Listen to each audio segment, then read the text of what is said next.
আল্লাহ পাক আসমান বানালেন, জমিন বানালেন, এবার থেকে আর সুবহানাল্লাহর আওয়াজ যেন ছোট না হয়, এমন ভাবে সুবহানাল্লাহ বলবেন যেভাবে বলে আপনার মনটা খুশি হয়ে যায়। যেদিকে দেখি কেমনে বলবেন। যুবকের আওয়াজটা আর একটু লাগবে তো। মাশাআল্লাহ, আল্লাহ তাআলা আসমানকে বানালেন, জমিনকে সাজালেন, পাহাড়কে বসালেন, সাগরকে সাজালেন, সাগরকে বাসালেন, নদীকে লাগালেন, খালকে লাগালেন, জমিনকে বসালেন, আম গাছ লাগালেন, জাম গাছ লাগালেন, কাঁঠাল গাছ লাগালেন, শস্য লাগালেন, বীজ লাগালেন, শাক লাগালেন, ধন্যা লাগালেন, পুদিনা লাগালেন, কালো জিরা লাগালেন, এই লাগালেন, সেই লাগালেন, মাছ বানালেন, মাছের মধ্যে ইলিশ দিলেন, রুই দিলেন, কাতলা দিলেন, চিংড়ি দিলেন, পুঁটি দিলেন। রব্বে কারীমের যখন এই সৃষ্টি জগৎ নিয়ে বান্দা জিজ্ঞেস করে, ও মাওলা, তুমি যেহেতু বানালা, নিশ্চয়ই কোনো বিশেষ কারণ তো আছে, কারণ ছাড়া তো তোমার সৃষ্টিতে অহেতুক বলে কোনো কিছু নাই। ও মাওলা, তুমি সাগর বানালা কেন? রব্বে কারীম বলে, সাগর বানালাম, নদী বানালাম বান্দারে তোর জন্য, তোর জন্য, তোর জন্য। আমি গাছ বানালাম তোর জন্য, পাহাড় বানালাম তোর জন্য, নদী বানালাম তোর জন্য। আমি রব্বে কারীম সমস্ত কিছু বানিয়ে দিয়েছি বান্দা তোদের জন্য। এবার অনেকের মাথার উপর দিয়ে গেছে কথাটা, কয় আমার জন্য হলে তো দখল আমি করে নিতাম। কারণ কিছু মানুষের শুধু মাথায় দখল আছে আর কিছু নেই। কোন জায়গায় বেজাল জমি আছে কয় ল, এসব কথা কয় না কা আছে না এরকম? মনে রাখবেন, এই পৃথিবীতে যা কিছু হয়েছে, হচ্ছে, হবে, সবগুলা আমাদের কর্মদোষের কারণে। সিডেঙ্গে বাসা তারা সিডেঙ্গে তা কেন হতা হয়, ও আর নিজের টাকা নিজে কুড়েল মারে। এজন্য মাথাকে আরো জোর হনাবাজি সিডেঙ্গে কেন হতা আছে রে, হতে নিজের টাকা নিজে কুড়াল মাইজে। আমরা হচ্ছে এমন চালাক, অতি চালাকের গলায় ধরি, এটার বাস্তব প্রমাণ বাহিরে দেওয়া লাগবে না। আমরা নিজেদের চরিত্র নিজেরা দেখলে বুঝতে পারবো আমরা কত বড় চালাক না গাদা। ভাই আমি গাদা, এবার আপনারা কোন আমরা কি চালাক না গাদা? আরো জোরে কর না। অনেকে কইতে চাইতেছে না, কয় হুজুর আমার ফেস্টিস চলে যাব। গাদাইও দেখলে আমগোরা হাসে, কয় তুরানি মানুষ। জোরে কয় না রে ভাই। গাদাও আমাদেরকে দেখলে হাসে, কেন জানেন? কয় গাদা কয় আমরা পড়ালেখা করি নাই, সেজন্য ভুল করতে পারি। তোরা মিয়া কলেজ ভার্সিটিতে পড়া এমন বাটফারি করস কেমন? তো এই তুলনায় গাদা আমাদের চাইতে অনেক ভালো আছে। ইমানদার ভাইরা একটু গভীর মনোযোগ। বিরক্ত হচ্ছেন না তো আপনারা? কষ্ট পাচ্ছেন না তো? কারণ এটা যেহেতু মাদ্রাসার পারপাসে আমার কথাটা এখান থেকে তুলতে হবে। ইমানদার ভাইরা একটু মনোযোগ দিবেন। রব্বে কারীম সবকিছু বানালেন কাদের জন্য? আমাদের জন্য। একটু জোরে বলেন কাদের জন্য? আপনার এলাকার মধ্যে যত ড্রেনের ময়লা আছে, কাপড় ধোয়ার ময়লা আছে, রান্নাঘরের ধোয়ার ময়লা আছে, সবার তো আর পুকুর থাকে না।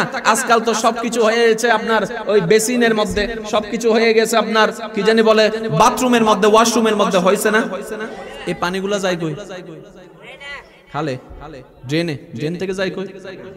খাল থেকে যায় কই? নদী থেকে যায় কই?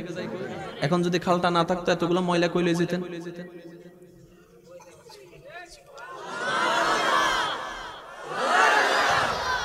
এই খালটারে তুইলা ফেলেন, সারা পৃথিবী নোংরা হয়ে যাবে। জোরে বলতে হবে। এবার আল্লাহ পাকের হিকমতটা দেখেন। আপনার পরিষ্কারের জন্য পানিগুলা ফেলার জন্য নির্দিষ্ট জায়গা দরকার। আপনি বেশি থেকে বেশি একটা নালায় পর্যন্ত লাইন দিয়েছেন। সেই নালার পানিটা যেটা আজকে ফেলেছেন, কালকে সেই পানিটাকে আল্লাহ বঙ্গোপসাগরে নিয়ে ফেলে দিয়েছেন। সুবহানাল্লাহ। এবার খালের পানি নদীতে গেল কিভাবে? বলে যে নদী সময়ে সময়ে জোয়ার হয়ে খালের মধ্যে আসে, বাটা হয়ে ময়লা সবগুলা নিয়ে চলে যায়। এবার নদীর গুলা সাগরে নিয়ে যায় জোয়ার হয়ে। এগুলা কার সিস্টেম, কার নিজাম? রব্বে কারীম বলে এগুলা সব আমি মেইনটেইন করি। সুবহান। এবার আপনারা বলেন, এই সাগরে জোয়ার বাটা হয় কিসের উপর নির্ণয় হয়? পূর্ণিমা হলে পানি আপনাদের এলাকায় বাড়ে না মনে? একটু কর না। হ্যাঁ, সাগর নাই। আচ্ছা যাই হোক, আমার যুবক ভাইদের জেনে রাখা তো দরকার, পূর্ণিমা হইলে পানি বাড়ে। কিরে বাল্লিকা? কয় পূর্ণিমা। তো তুই বাল্লিকা? কয় আমার লগে চাঁদের লগে সম্পর্ক আল্লাহ আগে থেকে করে দিয়েছেন। এবার যুবক ভাইরা আওয়াজ দিয়ে বলেন, একটা মানুষের জীবনের সবচেয়ে ইম্পর্টেন্ট কয়েকটা জিনিসের নাম বলছি, আপনারা একটু ডিসাইড করবেন কোনটা বেশি ইম্পর্টেন্ট। কাপড় বেশি ইম্পর্টেন্ট না খাবার? খাবার বেশি ইম্পর্টেন্ট না পানি? পানি বেশি ইম্পর্টেন্ট না অক্সিজেন? তাহলে অক্সিজেনের চাইতে ইম্পর্টেন্ট আর কিছু? এবার যুবক ভাইরা আওয়াজ দিয়ে বলুন তো, আমরা অক্সিজেন যেখান থেকে পাই সেই জায়গার নাম কি? জোরে বলেন, জোরে বলেন। এবার অক্সিজেন কারে বলে একটু খেয়াল করেন। ওটা কি? এটা কি? এটা কি? আমার ভাইজান বলছেন কার্বন ডাই অক্সাইড। এবার জগতের সবাই জানে অক্সিজেন হচ্ছে পরিষ্কার, কার্বন ডাই অক্সাইড হচ্ছে বিষ। করোনাকালীন হাসি দেবার সময় গীতারে কয় তুই যখন 100টা রোগ এখান থেকে বাইর হব, কারণ যখন এই বের হওয়া জিনিসটা বাতাসে থাকবে, কেউ যদি মাস্ক লাগাও যেন সেটা অন্যকে আক্রান্ত করতে না পারে, হাতের কনুই লাগাও অন্যকে যেন আক্রান্ত করতে না পারে। এবার জগৎ জানে নেওয়াটাকে অক্সিজেন বলে, ফেলাটাকে কার্বন ডাই অক্সাইড। আর ফেলাটা তো বছরে একবার নয়, প্রতি সেকেন্ডে সেকেন্ডে। এই হাজার হাজার মানুষের এতগুলা কার্বন ডাই অক্সাইড, আপনি যেটা ফেলছেন আরেকজনে নিচ্ছে, আপনি যেটা ফেলছেন আরেকজনে নিচ্ছে, আপনি যেটা ফেলছেন আমি সেটা নিচ্ছি, আমার অন্যজনে নিচ্ছে।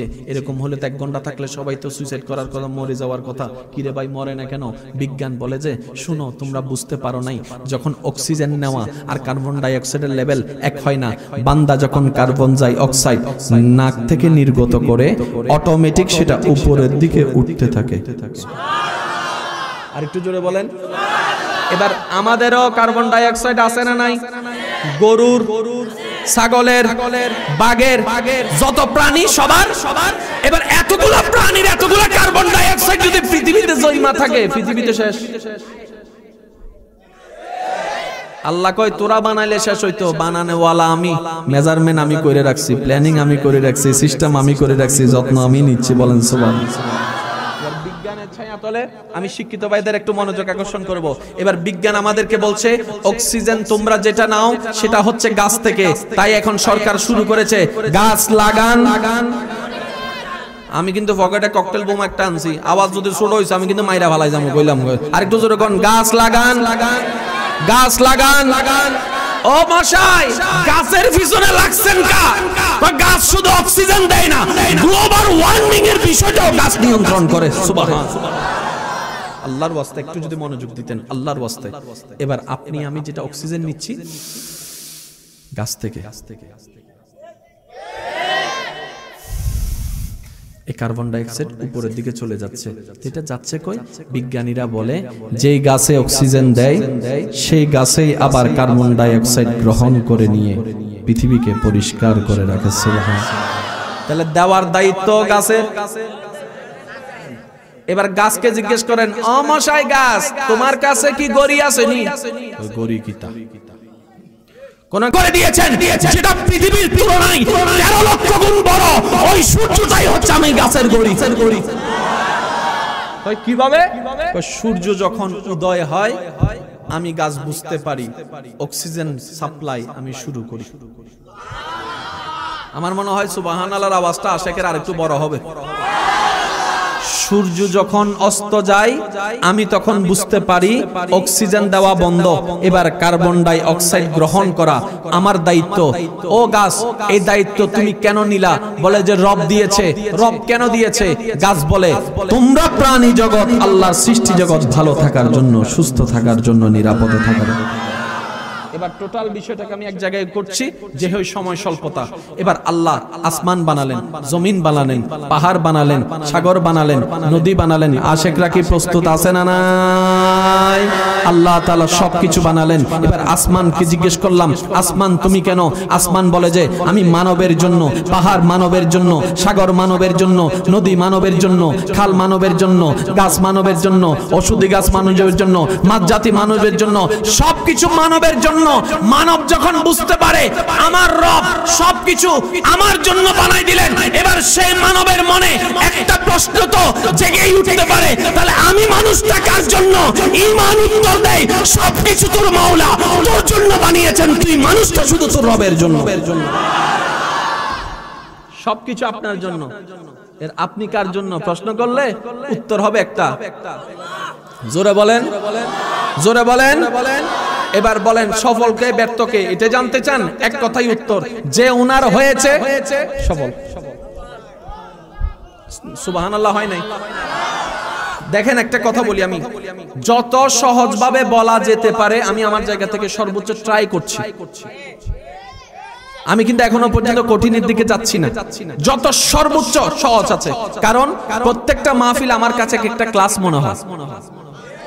আমি এটাকে টাইম পাস মনে করতে চাই না। আমি মনে করি একটা মানুষ যদি হাজার মানুষের ভিতরে এক সেকেন্ডের জন্য এতটুকু অনুভব করতে পারে অনেক ভুল করেছি, এবার তওবা করা দরকার, আমার মনে হয় ওই একজনের কারণে পুরো মাহফিল সাকসেস হয়ে যায়। আর একটু জোরে বলা যাবে কি সুবহানাল্লাহ? ইমানদার ভাইয়েরা, সবকিছু আল্লাহ বানাইলেন কাদের জন্য? কাদের জন্য? আমরা কার জন্য? সফলকে যে ওনার হয়েছে, ব্যর্থকে যে ওনার হতে পারে। সবকিছুর মূল হচ্ছেন উনি, রব্বুল আলামিন। চিৎকার দিয়ে বলেন সুবহানাল্লাহ। এবার বলেন, সেই আল্লাহর একটা পছন্দনীয় ধর্ম আছে ভাইয়া, সে ধর্মের নাম কি? আমরা অনেকেই মনে করি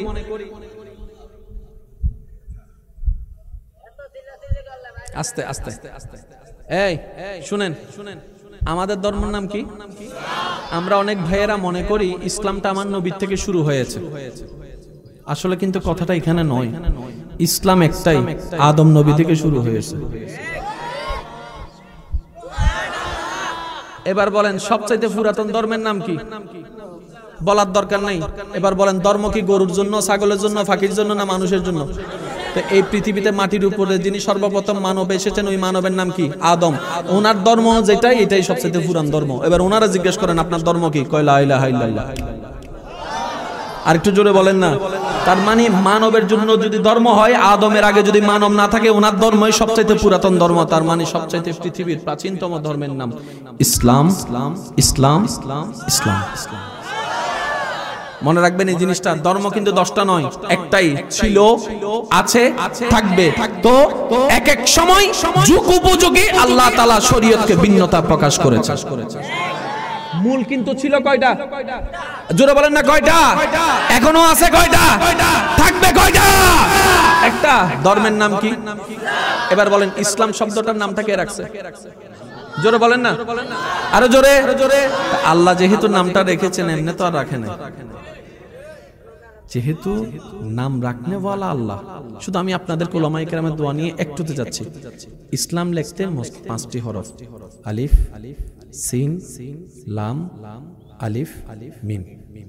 আলিফ, সিন, লাম, আলিফ, মিম।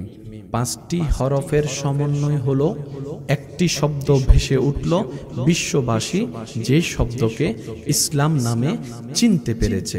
এবার সেই মজার বিষয়টা হচ্ছে, ইসলামটা আল্লাহ দিয়েছেন মানব জাতির জন্য, আর সেটার প্রচারের দায়িত্ব দিয়েছেন যাদেরকে, তাদেরকে বলা হয় নবী ও রাসূল।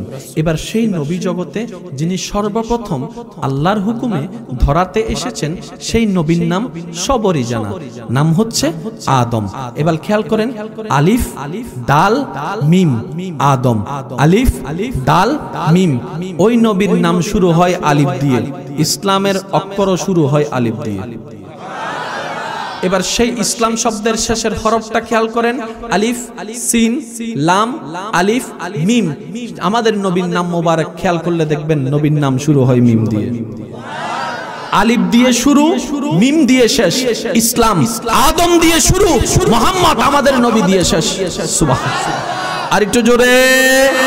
আর সিন, হাই হাই হাই, আলিফ, সিন, লাম, আলিফ। সিন, লাম, আলিফের এক বিশাল বড় বিষয় আছে, ওদিকে যাচ্ছি না আমি। শুধু এতটুকু বলছি আমার যুবক ভাইদের কাছে, আজকে থেকে একটা কথা মনে রাখবেন, বুঝেন কিংবা না বুঝেন, মন মতো হোক কিংবা না হোক, এতটুকু মনে রাখবেন, ইসলাম সত্য, ইসলামের বাণী সত্য, ইসলামের কালাম সত্য, ইসলামের আইন সত্য, ইসলামের সবকিছুই সত্য।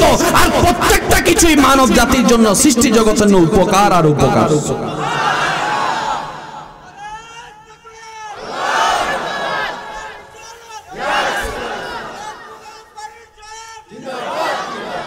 আমরা বুঝি না, ব্যর্থতা আমাদের, ইসলামের নয়। এবার শুধু আমি আপনাদেরকে একটা জায়গায় নিয়ে যাচ্ছি। এই ইসলামের একটা কিতাব আছে, আমাদের ধর্মীয় গ্রন্থ, সেই কিতাবের নাম কি? বলেন না, আমি খুশি হব। যুবকদের আওয়াজ এত ছোট, আর একটু জোরে বলেন না। কি? এই কোরআনে মোট সূরা কয়টা? 114টা সূরার কালাম কে করেছেন? যুবক ভাইরা প্রস্তুত আছেন আপনারা? কারণ আমি বিশ্বাস করি এই মাহফিল শেষ হয়ে যাবে, কালকে আপনি চার দোকানে বসবেন। আপনি যেন এখান থেকে শিখে কিছুটা প্রেমের বার্তা আপনার বন্ধুকে পৌঁছায় দিতে পারেন, যেন তার কথা, আপনার কথা শুনে সেও যেন ইসলামের প্রতি চলে আসতে পারে। আল্লাহ আমাদের একটু বুঝার তৌফিক দান করুন। আর যারা কোরআনে হাফেজ হয়েছেন, আমার পক্ষ থেকে আপনাদেরকে স্যালুট। কারণ কোরআনে হাফেজ হওয়া যায় না, ইচ্ছা করলে হতে পারে না, এটার জন্য রবের একটু দয়ার দরকার আছে। এটা বাংলা অঙ্ক ইংরেজি না যে সাইলেন্স হয়ে গেছে। সূরা কয়টা? আমি আস্তে আস্তে কই, আপনারা সূরা কোন? সূরা কয়টা? প্রথম একটা সূরা আছে, সূরাটার নাম কি? সূরা ফাতিহার প্রথম নম্বর লাইনটা সবাই আপনারা জানেন, একটু চিল্লাইয়া কোন তো সেই লাইনটা কি? আলহামদুলিল্লাহ। সবাই পড়েন নাই তো? সবাই মিলে পড়েন আলহামদুলিল্লাহ। আচ্ছা, কখনো কি ভেবে দেখেছেন সারা বিশ্বের সবচাইতে দামি কিতাবের নাম কোরআন, সবচাইতে নির্ভেজাল কিতাবের নাম কোরআন, সবচাইতে মূল্যবান কিতাবের নাম কোরআন, আল্লাহর কালাম হচ্ছে কোরআন। সেই কোরআনে 114টা সূরা, প্রথম সূরা ফাতিহা, ফাতিহার প্রথম লাইনটা আল্লাহ আলহামদুলিল্লাহ দিয়ে কেন শুরু করলেন?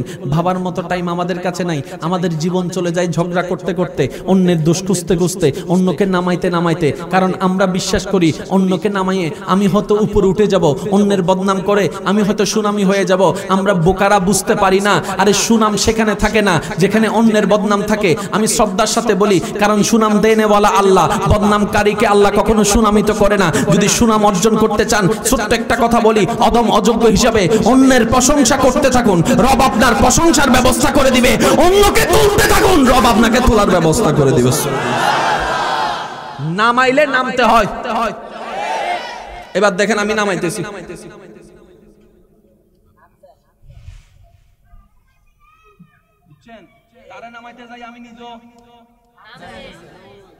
এবার তারে তোলেন,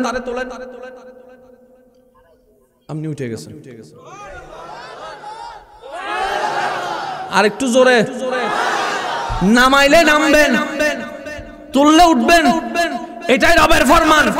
আমরা পাই না কেন জানেন? তাই মাহফিলে বলে, আজকেও বলছি, আমাদের রব এমন রব যিনি কিপটা নয়।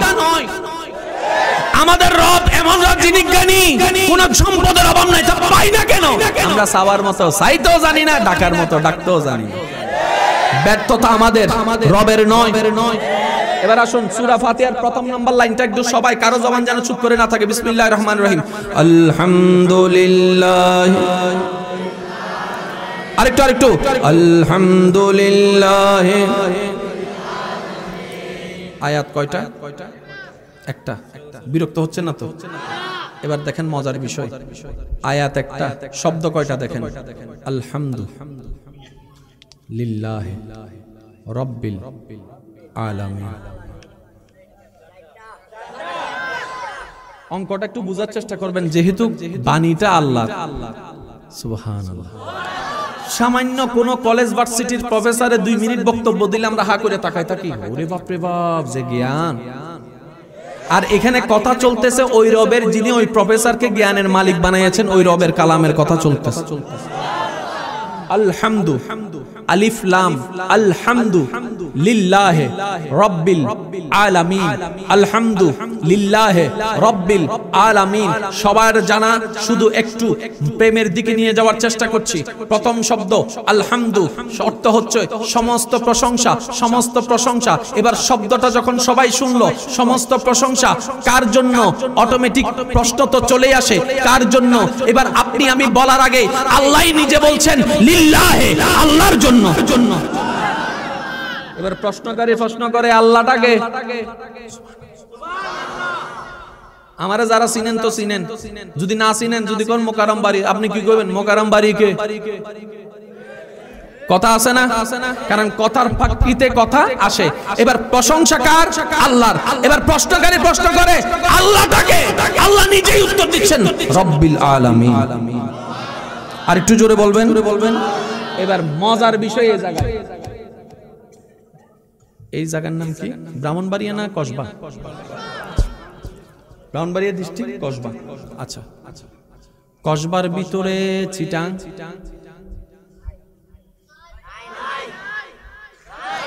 চিটাঙের ভিতর ঢাকা, ঢাকার ভিতর বরিশাল।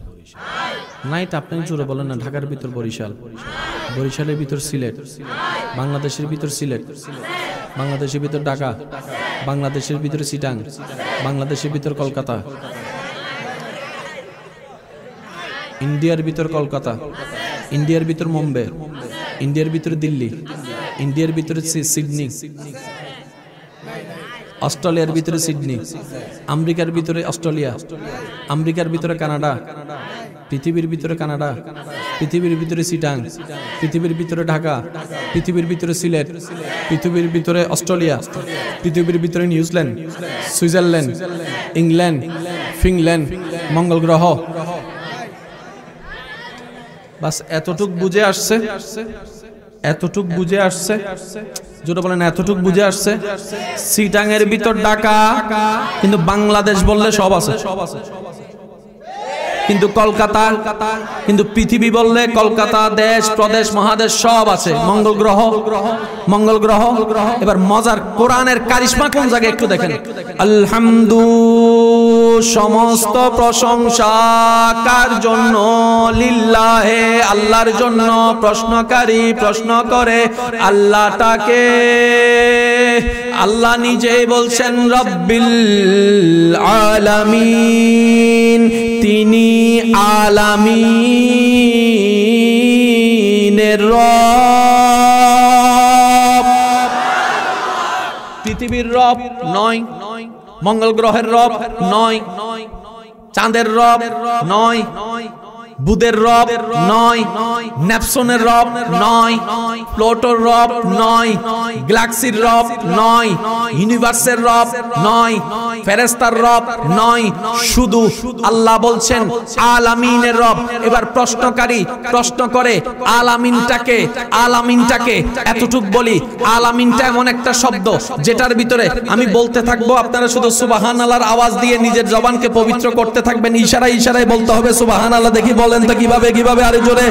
আলামিন এমন একটা ঘর, বুঝার জন্য বলছি, এমন একটা শব্দ যেটার ভিতর চিটাং আছে, ঢাকা আছে, অস্ট্রেলিয়া আছে, আমেরিকা আছে, ইংল্যান্ড আছে, ফিনল্যান্ড আছে, নাইজেরিয়া আছে, অস্ট্রেলিয়া আছে, সাউথ আফ্রিকা আছে, সাগর আছে, পাহাড় আছে, নদী আছে, নালা আছে, খাল আছে, বিল আছে, এই আছে সেই আছে, মঙ্গল গ্রহ আছে, বুধ গ্রহ আছে, বৃহস্পতি গ্রহ আছে, শুক্র গ্রহ আছে, নেপচুন আছে, প্লুটো আছে, গ্যালাক্সি আছে, ইউনিভার্স আছে, আসমান, প্রথম আসমান আছে, দ্বিতীয় আসমান আছে, তৃতীয় আসমান আছে, চতুর্থ আসমান আছে, পঞ্চম আসমান আছে, ষষ্ঠম আসমান, সপ্তম আসমান আছে, জান্নাত আছে, জাহান্নাম আছে, আরশ আছে, কুরসি আছে, লৌহ আছে, কলম আছে। আলামিন এমন একটা ঘর যেটার মধ্যে সব কিছু আছে। আর আল্লাহ বলছেন আমি আলামিনের রব। কেউ যদি আপনাকে বলে আলামিনের ভিতর আছে কি, আপনি উত্তর দিবেন একটাই, আলামিনের ভিতর নাই কি? আগে এটা কো সুবহানাল্লাহ কয় না। কেউ যদি প্রশ্ন করে আলামিনের ভিতর আছে কি, এখন এত বড় লম্বা লিস্ট না আপনি জানেন না আমি জানি, আপনি উত্তর দিবেন কি? আলামিনের ভিতর আগে নাই কোনটা এটা বাইর কর। ওই আলামিনের রব কে? জোরে বলেন কে? আল্লাহ তো সৃষ্টিকর্তা, আল্লাহ তো সৃষ্টিকর্তা। বাংলায় যেটা সৃষ্টিকর্তা, আরবিতে সেটা খালেক, আরবিতে যেটা খালেক সেটা ইংরেজিতে হয় ক্রিয়েটর। কিন্তু এই জায়গায় আল্লাহ নিজেকে সৃষ্টিকর্তা বলেই নাই। আমি আপনাদের দিকে কিছুক্ষণ তাকাই থাকি, এত আস্তে সুবহানাল্লাহ আমি জীবনে শুনিনি। ওই রাত্রে বেলা যাইয়া মোবাইলে আই লাভ ইউ কইতেন লাইকা দিছেন। হ্যাঁ, আরো জোরে কোন সুবহানাল্লাহ, আরো জোরে বলেন সুবহানাল্লাহ। হৃদয়ের জানালাটা খুলে দাও না, হৃদয়ের জানালাটা খুলে দাও না, প্রভুর প্রেমে মন। এবার একবার বলেন মারহাবা। আল্লাহ এখানে নিজেকে খালেক বলে নাই, বলেছেন কি রব। রব মানে পালন কর্তা, রব মানে লালন কর্তা, রব মানে যত্নকারী। আল্লাহর ওয়াস্তে যদি একটু একটু আমি মাহফিলটা সাজাইলাম, ঘরে যাইয়া নাকে তেল দিয়া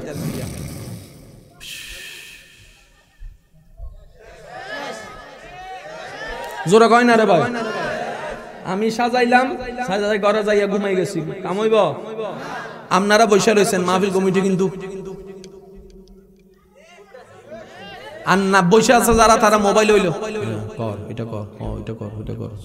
পরিচালনা যদি খেয়াল না রাখে মাহফিল, রব মানে কি জানেন? এতটুকুই। এখানে আপনারা শুনেছেন কিনা আমি জানি না, সিটেঙ্গেরা বেশি শুনে। অনেকে আইসা কয়, এই তোরে আমি লাইল্লা ভাইল্লা বড় করছি, তোমারে আমি লেলে পেড়ে লালন করে পালন করেছি, বড় করেছি, তুমি না আমার সাথে বেয়াদবি করো। লালন পালন মানে কি? বলে যে বাবারে তুই রাতে 3টা বাজে প্রস্রাব করে দিয়েছিলি শীতকালে, আমি তোকে রাগ করি নাই, ফেলে দিই নাই, সুন্দর করে সেটা পরিষ্কার করে তোকে আবার গরম কাপড় পরাই দিয়েছি। সুবহানাল্লাহ। তুই বাচ্চাটা কোনো দাঁত ছিল না, কথা বলতে পারতি না, কিন্তু তুই সন্তানের কান্নার আওয়াজ শুনে আমি মা বুঝে ফেলতে পারতাম কোনটা প্রস্রাবের কান্না, কোনটা পায়খানার কান্না, আর কোনটা তুই খিদার জন্য কান্না করতে, আমি মা বুঝতে পারতাম। আমি মা তোর কান্নার আওয়াজ শুনে বুঝতে পারতাম আমার সন্তান কেন কান্না করে। এইভাবে লালন পালন করে রাতের ঘুম হারাম করে আমি তোকে বড় করেছি। রব্বে করিম বলে আলহামদুলিল্লাহি রাব্বিল আলামিন। আমি আসমানের স্রষ্টা, জমিনের স্রষ্টা, আরশের স্রষ্টা, লৌহের স্রষ্টা, কলমের স্রষ্টা, জান্নাতের স্রষ্টা, জাহান্নামের স্রষ্টা, ফেরেশতার স্রষ্টা, জিনের স্রষ্টা, মানবের স্রষ্টা, গরুর স্রষ্টা, ছাগলের স্রষ্টা, প্রাণীর স্রষ্টা, উদ্ভিদের স্রষ্টা। আমি আল্লাহ সমস্ত কিছু সৃষ্টি করে ছেড়ে দিই নাই। প্রত্যেকটা বছরের, প্রত্যেকটা মাসের, প্রত্যেকটা সপ্তাহের, প্রত্যেকটা দিনের, প্রতিটা সেকেন্ড আমি আল্লাহ নিজে যত্ন নিতে থাকি। সুবহানাল্লাহ। এবার বলেন সবার ফ্যাট আছে না? সাইজ যেমন তেমন হোক, ভিন্নতা, ফ্যাট সবার। এবার বলেন আপনার আমার ফ্যাট বাড়াইতে গেলে বাজার করার জন্য টাকা দরকার, টাকা কামানোর জন্য পরিশ্রম করার জন্য শক্তি বিয়োগ করার জন্য যাওয়ার দরকার। অনেক প্রসেসিং হয়ে বাজার হয়, বাজারটা রান্না হয়ে খাওয়া হয়, তারপরে ফেটে যায়। এবার কোন তিমি মাসে কি চাকরি করে? করে তো আপনাদের এলাকায় তো করে মনে। তিমি মাছ চাকরি করে। তিমি মাছ জগতের মধ্যে সবচেয়ে বড় মাছ বলা হয় তিমি। তিমি ভিতর সবচেয়ে বড় বলা হয় নীল তিমি। যুবকরা আওয়াজ দেয় না কেন? আরে জোরে। নীল তিমির যেটা ছোট বাচ্চা এখন মাত্র প্রসব হইছে, ডেলিভারি, তার সাইজ কত দূর জানেননি? মাথা এখানে, লেজ ওইখানে। মাথা এখানে, লেজ ওইখানে। যার লেজ ওইখানে, মাথা এখানে, ফ্যাট কত দূর? আমরা মোটামুটি 100-300 জন মানুষ সুন্দর করে লম্বা করে ঘুমাইতে পাইলাম। এবার তিমিরে জিজ্ঞেস করেন আপনার জানা মতে এই পর্যন্ত কোন কাক উপবাস ছিল? জোরে বলেন না রে ভাই। কোন কুকুর উপবাস ছিল? কোন ছাগল উপবাস ছিল? করোনাকালীন সব বন্ধ হয়ে গেছে।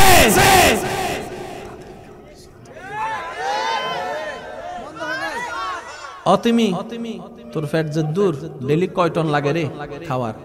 বেশি না, 1-2 টন হইলে চলে, কোন রকম ফ্যাট পড়ে। 1-2 টন? তোর কি কোনো চাকরি আছে? বাপদাদার সম্পত্তি আছে? তুই খাস কেমনে?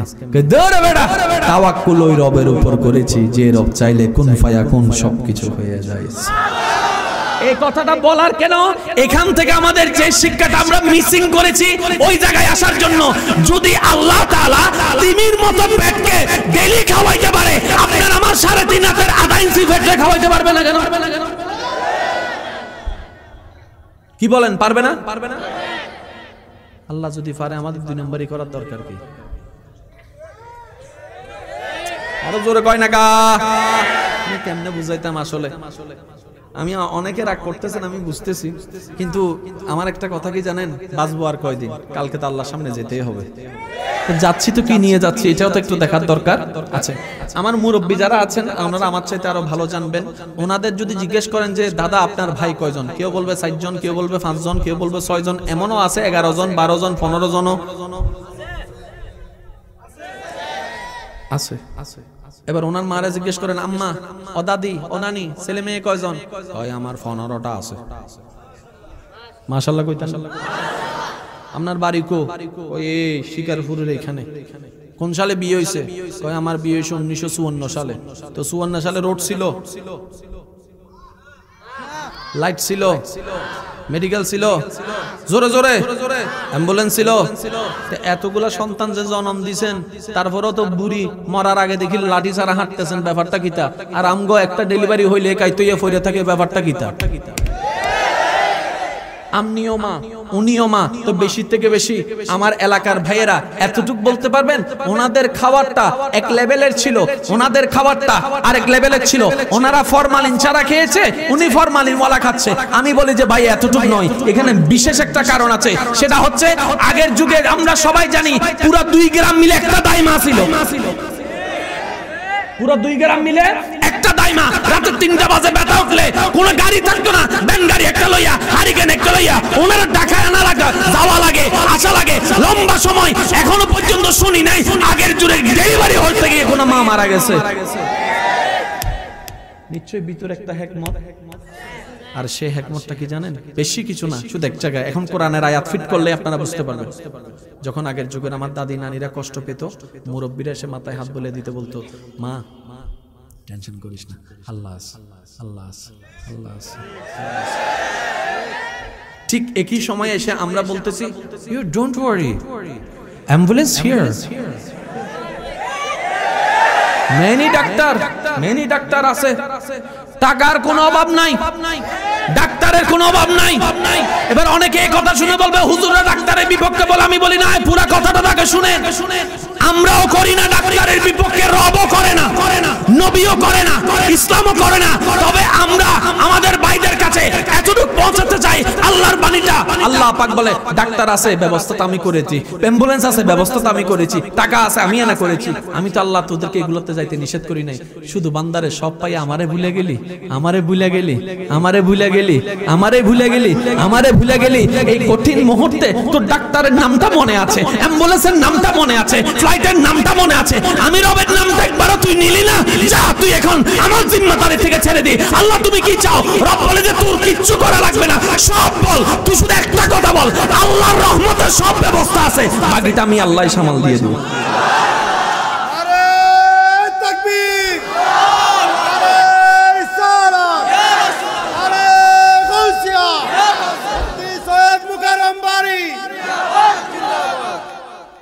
একবার বলেন সুবহানাল্লাহ। আমি কারো বিপক্ষে বলেছি? এবার সূরা তালাকের 2 নম্বর আয়াত শেষের অংশটা দেখেন, গভীর মনোযোগ। ওয়া মাইয়াত্তাকিল্লাহ ইয়াজআল লাহু মাখরাজান। আমি বলবো আস্তে, আপনারা বলবেন জোরে, কোন সুবহানাল্লাহ। আপনার আমার কি করার দরকার জানেন? বোনের কাছে যাইয়া বলবেন, শাশুড়ি হইয়া বউয়ের কাছে যাইয়া বলবেন, ওমা চিন্তা করিস না, আল্লাহর রহমতে আমরা সব ব্যবস্থা লইছি। বাস এর কথা শেষ, আল্লাহর রহমতে সব ব্যবস্থা আছে। এবার আসেন, আপনাদের এলাকায় যখন 1000 মানুষের দাওয়াত দেন, খাবার তৈরি করেন কয়শো জনের? 1100, 1200, কথা কয় না। দাওয়াত দিচ্ছেন কত? 1000। তাহলে কিছু আমাদের মতো পণ্ডিত আছে না, দাওয়াত দেয় একজনের, যাই বন্ধু লইয়া 10 জন। মনে রাখবেন এটা হারাম, এটা হারাম। বিনা দাওয়াতে যাওয়া যাবে? কারণ আপনার আমার এই মজার কারণে যদি মাইয়ার বাপ, ছেলের বাপ যদি বেইজ্জত হয়ে যায়, কাল হাসরের ময়দানে আমরা দাবি হয়ে যাব। সেজন্য আমি সবাইকে বলি, 5 জন যদি দাওয়াত দেয় 4 জন যাবেন, একজন কম যাবেন। আরো জোরে বলেন না, যতজন দাওয়াত দিবে একজন কম যাবেন, ওইটা করেন না।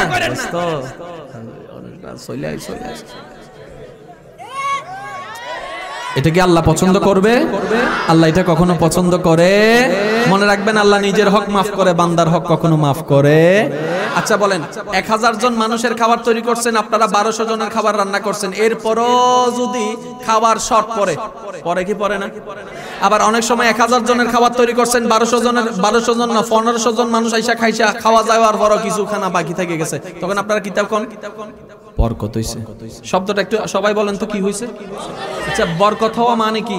ওই যে যিনি রান্না করছে উনি আপনার প্রেমে পড়া 3 বস্তা চাউলের টাকা নিজের পকেট থেকে দিয়ে আইনা রান্না করে দিছে, তিনটা চারটা মুরগি উনি দোকান থেকে এনে দিচ্ছে, তো বরকতটা হয় কেমনে? আপনি বলবেন আল্লাহ দিছে, আল্লাহ দিছে তো দিছে, কেন দিছে? এবার একটা শুনেন, প্রত্যেকটা কারণের পিছনে একটা কারণ আছে, বিজ্ঞানের একটা থিওরি আছে, প্রত্যেকটি ক্রিয়ার একটি বিপরীত প্রতিক্রিয়া বহন করে। ইমানদার ভাই, যুবক ভাইরা প্রস্তুত থাকবেন। ওই যে ছেলের বিয়ে, মেয়ের বিয়ে নিয়ে বুড়া বুড়ি টেনশন করতেছে, বুড়ি আইসা কয়, ওরে ফোলার বাপ, মাইয়ার বাপ, কালকে তো এতগুলো আয়োজন, কেমনি কিতা করিবা? 2 দিন আছে আর মাত্র, কেমনি কি করবা? বুড়াই শুধু দূর কইছে, টেনশন করিস না, আল্লাহ আছে। আচ্ছা, এই কথাটা কি আসলে আল্লাহর প্রেম নিয়ে কইছে না বুড়িরে একটু শান্ত করতে কইছে? বুড়িরে শান্ত করতে কইছে, এই টেনশন করিস না, আল্লাহ আছে। এখানে নাই, কিন্তু কইয়া রাইছে। যখন সময় আসছে আল্লাহ পাক বলে, ফেরেশতা বরকতের ব্যবস্থা কর। আর একটু জোরে বলতে হবে। ফেরেশতাই কয়, আল্লাহ তোমার নাম তো নিছে। আল্লাহ কয়, 8টা কারোতা, আমারটাই তো লইছে। আর কারো তো নেয় নাই, আমারটাই তো নিছে।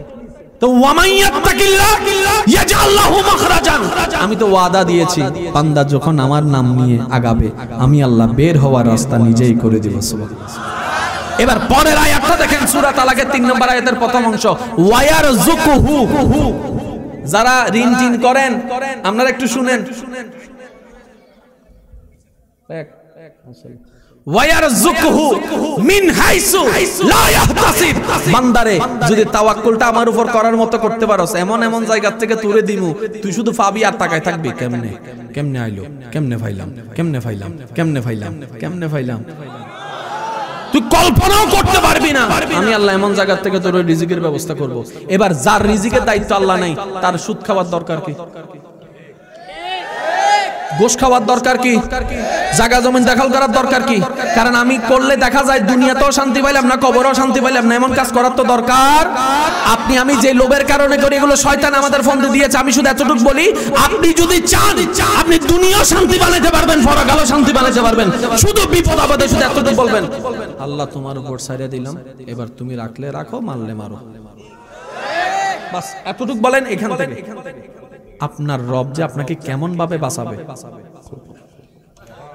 এখানে বিদেশে যান, বিদেশে আছেন এমন প্রবাসী ভাই থাকলে একটু হাত তুলেন। 1 জন, 2 জন, 3 জন, 4 জন, প্রবাসী 5 জন, অনেক একটা হাত তুলেন না রে ভাই, বিয়ে করতে কমু না তো, সমস্যা নাই, হাত তুলেন। এবার হাত নামান। সব প্রবাসী ভাইয়ের ভিসা আসার পরে কি টিকেটের টাকা ছিল? আমি রব তোদের আছি, টেনশন কি? তো কখন আমরা অন্যায় করি জানেন? যখন আমরা নিজের উপর দায়িত্ব নিয়ে নি, রবকে ছেড়ে দিই, তখনই আমরা টেনশনে পড়ে যাই। মনে রাখবেন, আমাদের রব এমন রব যিনি কোন বললেই ফায়াকুন হয়ে যায়, যিনি দিনকে রাত বললে রাত হয়ে যায়। চিৎকার দিয়ে বলেন সুবহানাল্লাহ। ওই রবের উপর বর্ষাও কমে গেছে, আমাদের জীবনটা অশান্তি হয়ে গেছে। ওই রবকে চিনাই দেওয়ার জন্য যিনি আল্লাহর নির্দেশে দুনিয়াতে তশরিফ এনেছেন, তিনি হচ্ছেন আমাদের নবী রাহমাতুল লিল। জোরে বলেন না রাহমাতুল লিল। এবার আল্লাহকে খুশি করার একটা শর্টকাট পদ্ধতি বলি। সূরা ফাতিহার প্রথম শব্দটা একটু বলেন তো কি? আলহামদু। জোরে বলেন আলহামদু। সবাই বলেন আলহামদু। এই শব্দটাই আল্লাহ কিন্তু আমাদেরকে ইঙ্গিত দিয়েছেন। কোরআনের শুরু ফাতিহার শুরু আলহামদুলিল্লাহ। রব বলে যে শব্দটা আমার বড় পছন্দ, তোমরা জীবনে এটা সাথী বানাই নাও, আমার পছন্দনীয় বান্দা তুমি হয়ে যেতে পারো। আর একটু জোরে। আজকে থেকে একটা কাজ মনে রাখবেন, যে 2-1 জন আমাকে ভালোবাসেন, আমি আপনার কাছে ঈমানি ভাই হিসেবে একটা আবদার করার অধিকার, কি বলেন, আছে না? আজকে থেকে নিজের উপর কোনো চাওয়া পাওয়া স্বপ্ন ইচ্ছা রাখবেন না।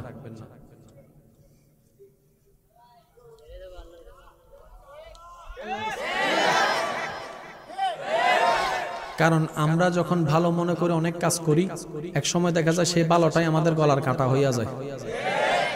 অনেকে তো সুখে থাকার আশা বলে ফেম করছে, ফেম। তুমি আমার জান, আমি তোমার জান, এদান কাদ্দান নেতান কত্তান উড়ে লাইছে, ফালাইয়া বলে আবার বিয়েও করছে। 6 মাস পরে কয় গেট আউট। জোরে কয় না রে। আমাদেরটাও বিয়া, দাদা নানার বিয়া। দাদারে জিজ্ঞেস করেন, দাদা বিয়ের বয়স কত? কয় হইতেছে তো 50 বছর। 50 বছর এক জায়গায় ঠাইকা লাইছো, আমরা নাতিরা 5 বছর পারতেছি না। ব্যাপারটা কি? নিশ্চয় কোনো না কোনো একটা জায়গায় ভেজাল। জোরে বলেন না ভেজাল। দাদার আমলে কবুল কয়টা? কয়টা? নাতিরও কবুল, দাদারও ইজাব আছে, কবুল আছে, কাবিন আছে, নাতিরও সব আছে। তো সংসার টিকে না কেন? মনে রাখবেন, সংসার টিকের জন্য জামাই বউয়ের দরকার আছে, তো বড় একটা জিনিসের দরকার, সেটা হচ্ছে রবের রহমত। রবের রহমত নাই, সংসার নাই। বলেন না রবের রহমত নাই। আর রবের রহমত আছে, বাঙ্গা ঘরের মধ্যে আপনি বাদশাহী জীবন যাপন করতে পারবেন। সুবহানাল্লাহ। আল্লাহ ও গো আল্লাহ, ক্ষমা করে দাও, মাফ করে দাও। আল্লাহ ও গো আল্লাহ, ক্ষমা করে দাও, মাফ। আমার মনে হয় আশেকের আওয়াজ আর একটু বড় হবে। আল্লাহ ও গো আল্লাহ,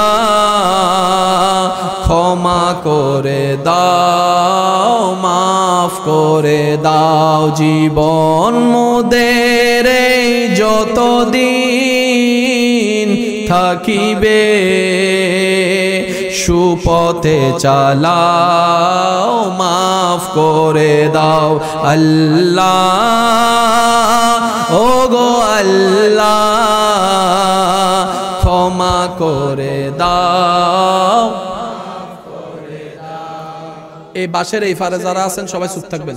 এই পাশে যারা আছেন একবার কোন মারহাবা। এবার আপনারা কোন মারহাবা। এই আমার ভাই আসতেছে মনে হয়, স্লোগান দেন, স্লোগান দেন ভাইয়া, আমার ভাই আসতেছে।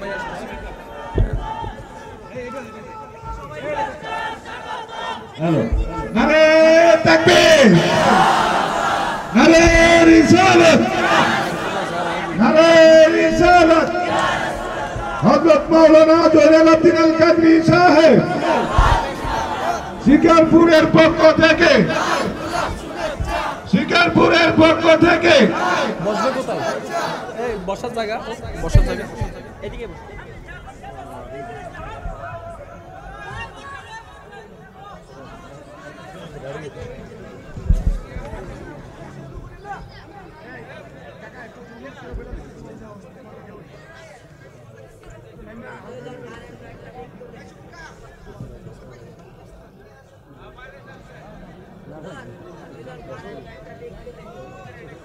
এই বিয়ের আপনি কেউ যাবেন না কিন্তু। মানিক আমাদের যিনি নক্ষত্র স্কলারশিপ জয়নালাব্দিন, উনি ওয়াজ করবেন এবং সুমধুর কণ্ঠে ওয়াজ করবেন। আমি বিশেষ করে মুকাররমপুরে হুজুর থেকে জোরালে দুজনের ওয়াজ বেশি পছন্দ করি। মাশাআল্লাহ, মাশাআল্লাহ, মাশাআল্লাহ, আল্লাহ এই তো মাশাআল্লাহ। আপনি যে সামনাসামনি কইছেন এর জন্য আমার পক্ষ থেকে আপনারে ধন্যবাদ। যে আমার বাইরে মহব্বত করে, তাই আমারও মহব্বত করে। একবার কোন মারহাবা, আরো জোরে কোন মারহাবা। আপনারা সুশৃঙ্খল ভাবে বসবেন। আমন্ত্রিত অতিথিবৃন্দ তশরিফ এনেছেন, শেষ করে দিতাম, শেষ করে দিতাম। তাহলে আপনারা সবাই মারহাবা কইয়া চুপ হয়ে যান। আমি একটা জিনিস দেখতে চাই, প্লিজ আপনাদের এই আয়োজন ভাইয়া, প্লিজ প্লিজ প্লিজ, বাস বাস, মাশাআল্লাহ। আমি জিনিসটা একটু গোছাই দিচ্ছি, একটু গোছাই দিচ্ছি। এখানে যারা বাসের এই পারে আছেন তারা একবার বলেন তো মারহাবা। যারা দাঁড়িয়ে আছেন তারা সহ একবার বলেন মারহাবা। এবার আপনারা চুপ থাকেন, আপনারা একবার বলেন মারহাবা। এবার সব আল্লাহর বান্দারা একই আওয়াজ একবার বলেন মারহাবা। আর একটু গর্জন দিয়ে বলেন মারহাবা। আল্লাহ পাক সকলের হাজিরি মোহাব্বত কবুল করুক। ওই প্রথম শব্দ যেখানে এসেছি ওই জায়গায় একটু যেতে চাই, বলেন আল্লাহ। এটা কার নাম? আমাদের রবের নাম। এটা আমাদের রবের। আমার পরপর ইনশাআল্লাহ আমার ভাই তাকরীর করবেন। আমি সেক্ষেত্রে একটা অনুরোধ করতে চাই, আপনারা যত নীরবতাকে গিফট করতে পারবেন তত ওনার অন্তরের আলোচনা আপনারা শুনতে পারবেন। যা ভাগলামি তা আমার বেলায় হইয়া গেছে গা, ওনার বেলায় একটু সুস্থ থাকেন। পারবেন না ইনশাআল্লাহ? পারবেন না? বাস হইছে। সেই নামটা একটু বলেন তো, আল্লাহ। আরো জোরে বলেন আল্লাহ। এবার বলেন আল্লাহ, আল্লাহ, আল্লাহ। বেশ কম আছে, জোরে বলেন না। আল্লাহ, আল্লাহ, বেশ কম আছে। এবার শব্দ বলার সময় একটু খেয়াল করেন, মাইকের আওয়াজ এই মুহূর্তে যতটুকু যাচ্ছে, মোবাইল, মো বা ইল, ল যদি কাটে ফেলেন মোবাইল, রশ্মি যদি কাটে ফেলেন মোবা, মোবা, তারপরে প্রথমে যদি ম কাটে ফেলেন তাহলে হয়ে যায় বাইল। একটা অক্ষরের আগমাথা বেশ কম হওয়ার কারণে পুরো শব্দ চেঞ্জ। এবার বলেন টেবিল, বলেন না, টেটা কাটতে দেন, জোরগন, আরো জোরগন, আরো জোরগন, কোথায় টেবিল কোথায় বিল? আমরা সিটেঙ্গা ভাষা বিল কই, আপনারা এটারে কি থাকেন আমরা তো জানি না। ওই যে আপনারা বিলই কোন ওইটাই কই আর কি, যেটা যেখানে শ্বাস টাস করে এটারে কি কই আমরা বিল কই। আচ্ছা ঠিক আছে, শব্দ একটা আগ পিস কাটার কারণে পুরা শব্দ, জোরে বলেন। এবার বলেন আল্লাহ, জোরে বলেন আল্লাহ। এবার আল্লাহর মধ্যে আলিফ লাম লাম হা চারটা হরফের মধ্যে আলিফ কাটতেলান আছে কি দেখেন, লিল্লাহ। আরেকটু জোরে, আল্লাহ আলিফ কাটতে লাইছে একজনে, আল্লাহ কয় কাটলা কাটগা, লিল্লাহি মা ফিস সামাওয়াত। গোসা কইরা রাগ কইরা সে আরেকটা লাম কাটতে লাইছে, এবার হয়ে গেছে লাহু, লাহুল মুলক ওয়া লাহুল হামদ। এবার রাগ করে আরেকটা লাম কাটতে লাইছে, এখন আছে হা, এবার হায় আওয়াজ দিয়ে উঠলো হুয়াল্লাহুল্লাযী লা ইলাহা ইল্লা। আল্লাহ নামটা এমন সুন্দর সেটিং দিয়ে গঠিত, আপনি যেদিক দিয়ে কাটেন কিচ্ছু হবে না, কাম হবে না। আল্লাহ আল্লাহই থাকবে, হাইয়ুন কাইয়ুম, তিনিই আমাদের রব্বুল আলামিন। চিৎকার দিয়ে একবার বলেন আরেকটু জোরে বলেন না সুবহানাল্লাহ। এবার আসেন, এটা কি কলিমা, কলিমা দেখেন না, ওই তো আছে না, সবাই মিলে পড়েন, সবাই মিলে পড়ছে এই আওয়াজ আর একটু বড় হইতো না? এটাকে আপনারা বানাইছি, জোরে কর না। মনে রাখবেন প্রত্যেকটা কিছুর একটা ইতিহাস আছে, ইতিহাস জেনে রাখা ভালো, তাহলে আপনার আমার বোঝাটা সহজ হবে।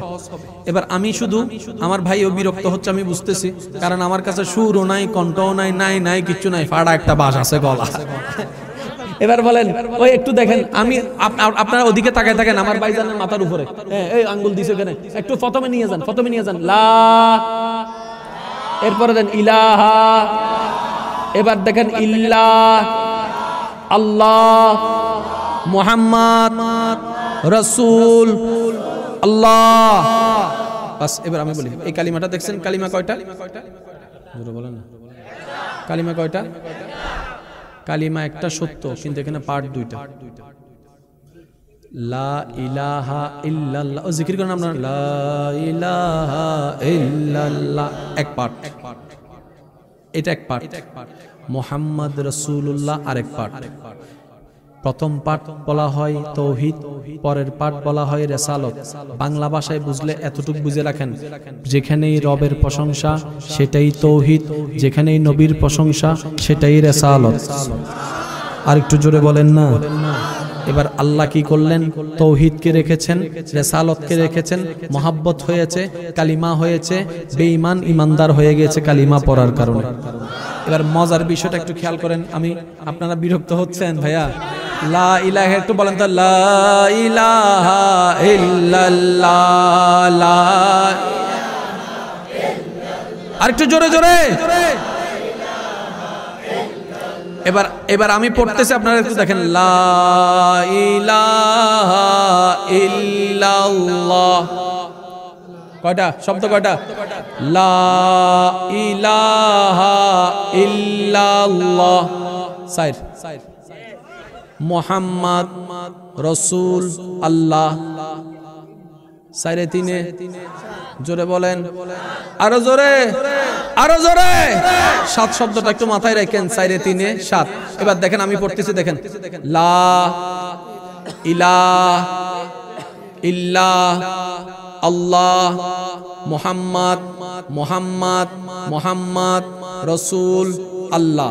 কালিমাকে যদি একটু খেয়াল করে দেখেন, আপনি দেখবেন একটি কালিমার দুইটি অংশ, একটি তৌহিদ, একটি রিসালাত, যেখানে আল্লাহর নামও আছে, নবীর নামও আছে। এবার আল্লাহর নাম কয়টা আছে একটু খেয়াল করেন। লা, আল্লাহর নাম নাই। ইলাহা, আল্লাহর নাম নাই। ইল্লা, আল্লাহর নাম নাই। আল্লাহ, আল্লাহর নাম আছে। মুহাম্মদ, রাসূল, আল্লাহ। কালিমায় দুইবার আল্লাহর নাম, নবীর নাম একবার। এবার আপনি যদি কালিমাকে একটু খেয়াল করে দেখেন, আল্লাহ তাআলা নবীজির নামকে এমন ভাবে সেট করেছেন, শুরুতেও আল্লাহ, শেষেও আল্লাহ। শুনি নাই? শুরুতেও আল্লাহ, শেষেও আল্লাহ। রব বলে, আমার মুস্তাফার সাথে কোন দ্বন্দ্ব থাকলে আগে আমি রবের সাথে মোকাবেলা কর, তারপরে মুস্তাফার ব্যাপারে দেখা যাবে। আর এটা হচ্ছে ওয়ারাফানা লাকা যিকরাকে শান। আর একটু জোরে বলেন না রে ভাই। ওয়ারাফানা লাকা যিকরাকের আয়াতটা যদি একটু ছায়া তলে কালিমাকে একটু বিশ্লেষণ করেন, আপনি নিজে বুঝতে পারবেন। শুধু আমি আপনাকে এতটুকু বলি, আল্লাহ নামে কয় হরফ? জোরে বলেন না। শেষ ভালো, যারা সব ভালো তার আওয়াজ দিয়ে বলেন কয় হরফ? আলিফ লাম লাম হা, কয় হরফ? এবার আল্লাহ আমাদের নবীর নাম রেখেছেন কিভাবে দেখেন, মিম হা মিম দাল। আর একটু জোরে বলেন। ওই দেখেন, ওই আল্লাহ দেখেন, আলিফ লাম লাম হা, কয় হরফ? জোরে কোন কয় হরফ? নবীর নাম দেখেন, মিম হা মিম দাল, কয় হরফ? এবার আল্লাহ নামের মধ্যে খেয়াল করেন কোন জের আছে কিনা দেখেন। আল্লাহু জের, মুহাম্মদ নামের মধ্যে কোন জের, আল্লাহ নামের মধ্যে কোন নুকতা, মুহাম্মদ নামের মধ্যে কোন নুকতা। আল্লাহ নামের 3 নম্বর হরফের উপর তাসদীদ আছে না নাই? নবীজির নামের 3 নম্বর হরফের উপর তাসদীদ আল্লাহ রেখে দিয়েছেন। নবীর উম্মত যারা একবার বলেন সুবহানাল্লাহ। কেন বলা এই কথা? শুধু এতটুকু বলি, সবাই যে আল্লাহকে মহব্বত করে, এই আল্লাহ যাকে হাবিব বানিয়েছেন তিনি আমাদের নবী রাহমাতুল লিল আলামিন। জান্নাতে যদি আমরা না যাই, আর কেউ যাবে বলে আমার মনে হয় না রে ভাই। আশা করি আলেমরা বুঝতে পারবে এই কথাটা। জান্নাতে যদি আমরা না যাই, আমরা যাইতে না পারি, অন্য কোন নবীর উম্মত জান্নাতে যাওয়া, জান্নাত আমাদের জন্য আল্লাহ দয়া করে মুখের সামনে এনে দিয়েছে। শুধু আমরা এখন গ্রহণ করাটা বাকি। এই গ্রহণটা পর্যন্ত আমরা করতেছি না। এবার কোন আমরা সালাক না গাদা, ঘুরে আবার আইছে না, আমরা সালাক না গাদা। আমি গাদা, এবার আপনারটা আপনারা কোন, আমরা সালাক না গাদা? গাদা। কারণ কি জানেন? গাদার বিচার নাই, কারণ তাই পড়ালেখা করে নাই। কিন্তু আল্লাহ আমাদেরকে জিজ্ঞেস করবে, পড়ালেখা দিছে, জ্ঞান দিছে, এলম দিছে, এই দিছে, হে দিছে, কইছত কি? সেজন্য আমি সবার কাছে অনুরোধ করব, সূরা রুমের 41 নম্বর 42 নম্বর আয়াতের ছায়া তলে আমরা যদি দেখি, পৃথিবীতে যতই অশান্তি হচ্ছে, দুর্যোগ আসতেছে, আযাব আসতেছে, সব আমাদের কর্মফলের কারণেই আসতেছে। দেখেন, জায়গা জমিন দখল বেড়ে যাবে, ভূমিকম্প বেড়ে যাবে, জেনা বেড়ে যাবে, ভূমিকম্প বেড়ে যাবে। একটু জোরে বলেন না রে ভাই। অপচয় করা বেড়ে যাবে, ভূমিকম্প বেড়ে যাবে। মা বাবার সাথে বেয়াদবি বেড়ে যাবে, ভূমিকম্প বেড়ে যাবে। মুরব্বীর সাথে বেয়াদবি বেড়ে যাবে, ভূমিকম্প বেড়ে যাবে। ছোটদের উপর জুলুম বেড়ে যাবে, ভূমিকম্প বেড়ে যাবে। অন্যায় সম্পদ বেড়ে যাবে, ভূমিকম্প বেড়ে যাবে। এবার বলেন, এগুলা কি ফেরেশতা করেন? আমরা করি। তাহলে আমরার দোষেই আমরাই গর্ত ভরতেছি। তো সেজন্য আমি সবার কাছে অনুরোধ করব, জীবন আমাদের সীমিত, জীবনে কিছু কাজ করার চেষ্টা করেন। রাত্রে ঘুমানোর আগে সবাই ওযু করে ঘুমানোর চেষ্টা করবেন। যদি জীবনে কিছু করতে চান, রাত্রে ঘুমানোর আগে ওযু করে ঘুমাবেন। কারণ কার মৃত্যু কখন হয় বলা যায় না, কিন্তু ওযু অবস্থায় যদি মৃত্যু হয়, আপনার ঈমান নিয়ে মৃত্যুবরণ করার সম্ভাবনাটাই বেশি। সুবহানাল্লাহ। সারা রাত যে ঘুমাবে ওযু অবস্থায়, প্রত্যেকটা সেকেন্ড তার আমলনামায় আল্লাহ পাক নেকি লেখার ব্যবস্থা করে দিবেন। দ্বিতীয় নম্বর উপায়, এই ওযু করে শোয়ার পরে, শত ব্যস্ততার পরে ওযু করে শোয়ার পরে আপনারা আল্লাহর কাছে তওবা করবেন। দ্বিতীয় নম্বর, নবীজির উপর দরুদ পড়বেন। এই আমলগুলা করার চেষ্টা করবেন। এগুলা যদি আমাদের প্রতিদিনের একটা আমল বানাই ফেলতে পারি, জীবনে একটা তওবা যদি আল্লাহর দরবারে কবুল হয়ে যায়, সারা জীবনের কবিরা সগীরা গুনাহ মাফ হয়ে যায়। আর একটু জোরে বলেন না সুবহানাল্লাহ। আর আমার বিশেষ একটা অনুরোধ, হাত জোর করে, যতই ব্যস্ত থাকেন, ফাঁকে ফাঁকে নামাজের টাইমটা বাই করে নেবেন। ফাঁক পাইছেন, নামাজে যান। কেউ যদি জিজ্ঞেস করে, কিরে ওরা এত তাড়াহুড়া কি? আমার টাইমেই নাই। তারপর আমি মওলার দরবারে হাজিরা দিতে আসছি। সোয়াব লাগতো না, ও মওলা, গোলাম আসছি তোমার দরবারে হাজিরা দিতে, শুধু হাজিরাটা দিতে আসছি। কবুল করবা কি করবা না সেটা তোমার ইচ্ছা, তোমার ব্যাপার। আমি গোলামের কাজ গোলামি করে যাওয়া, কবুল করবে কি করবে না সেটা মওলার ইচ্ছা। আল্লাহ আজকের এই মাহফিলকে কবুল করুক। সকলের এই মহাব্বতকে কবুল করুক, আমাদের সবাইকে দুনিয়া থেকে ঈমান নিয়ে যাওয়ার তৌফিক দান করুক, আমিন। ওয়া আখিরু দাওয়ানা আলহামদুলিল্লাহি রাব্বিল আলামিন। আসসালামু আলাইকুম ওয়া রাহমাতুল্লাহি তাআলা ওয়া বারাকাতুহু।